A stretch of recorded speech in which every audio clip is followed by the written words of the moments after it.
अस्सलाम वालेकुम। वालेकुम सलाम। उम्मीद करे दोस्त अब आप सब तंदुरुस्त फिट फाट हो सन। आज का माशाअल्लाह खूबसूरत है सराकी कल्चर के प्यारे प्यारे नज़ारे और विलेज लाइफ के खूबसूरत है माहौल। तो विवर टाइम थी पे शाम का तो माशाअल्लाह अस अपना सराकी व्लॉग स्टार्ट कर गए। थोड़ा जहा ट्रैवल है ट्रैवलिंग है तो कम है थोड़ा जहा मैं अपनी संगत को भी व्लॉग दिखावा खूबसूरत जहा तो इंजॉय करवावा। तो थोड़ा मेरा स्पेशल पर्सन सलीम खोखे वाला विवर तो साढ़े मुहब्बत करे सो तामन करे सो। जितने भी यार दोस्त अब आप साढ़े चैनल के नवे नवे हैं साढ़े चैनल को मेरे सब्सक्राइब यूट्यूब चैनल सलीम खोखे वाला तो तक खूबसूरत जहा व्लॉग दिखे सो इंजॉय करे सो तक प्यारा जहा विजिट क्योंकि बहते पैसे ट्रैवल दे तो मैं अपनी संगत को भी अपने जितने भी साढ़े यूट्यूब के सब्सक्राइबर इन फैमिली मेंबर हैं उन्होंने को नाल लिया चलूँ तो माहौल दिखे सो नाल जुड़े रह सो। जितने भी दोस्त अब आप हैं तो प्यारा प्यारा माहौल दिखे सो VIP और रसो नाल मुहब्बत करे सो तो ये माल दिखा तो यह है खूबसूरत जहा सराकी माहौल तो सराकी निज़ाम विवर। बाकी चलते हैं नाल चलो मेरे नाल जुड़े रहो तो मैं प्यारा प्यारा माहौल दिखे सो बिरा सारा घाह बढ़ेंदा पे प्यारा जहा खूबसूरत जहा इंजॉय करो इस विजिट तो वैदर गर्म है थोड़ा फुल तो बाकी चल के तक विजिट करवे बाहर चलते पे तो चल के तक इंजॉय करवे प्यारा प्यारा सराकी माहौल। तो कैमरामैन जो साढ़ा उनको थोड़ी प्रॉब्लम तो उन्हें क्या वहदे पे उन्हें कितने हेल्प थोड़ी गिनन। बाकी रहो साढ़े नाल मुहब्बत करो विवर चलते पे नहर के किनारे ट्रैवल का टाइम आई तो चले हैं ट्रैवल करना छोटा जहा काम है छोटे भाई का तो वहदे पे काम करन तो माशाल्लाह नहर का किनारा बड़ा खूबसूरत जो नाल जुड़े रहा सो मुहब्बत करे सो तो प्यारे प्यारे सराकी निज़ाम दिखे अगर चलते हैं ट्रैवल करें जितने काम तो वहदे पे तो चल के काम भी दिखे क्या काम है साढ़ा क्या काम नहीं। तो अज का व्लॉग साढ़ा दिलचस्प सी क्योंकि ट्रैवल व्लॉगिंग के ट्रैवल के तो मज़ा आसी देखने का साढ़े व्लॉग में जुड़े रह सो। और जितने भी सारी संगत अब आप साढ़े चैनल के नवे नवे हैं सलीम भाई यूट्यूब चैनल सलीम खोखे वाले मेरे सो सब्सक्राइब जल्दी जल्दी तो चल के दिखे सराकी का माहौल तो सराकी का व्लॉगिंग तो सराकी के बड़े प्यारे प्यारे नज़ारे जुड़े रह सो नाल तो चलो सारे नाल तक चलते हैं माहौल दिखे प्यारा जी।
तेरे सहारे साया मोहज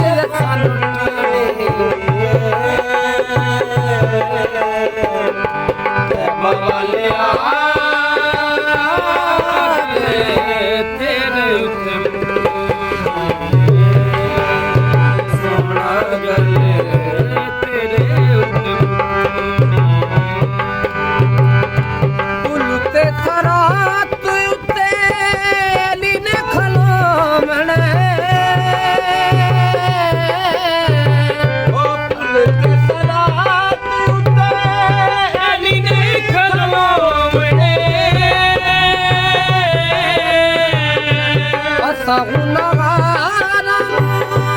पार लगावणे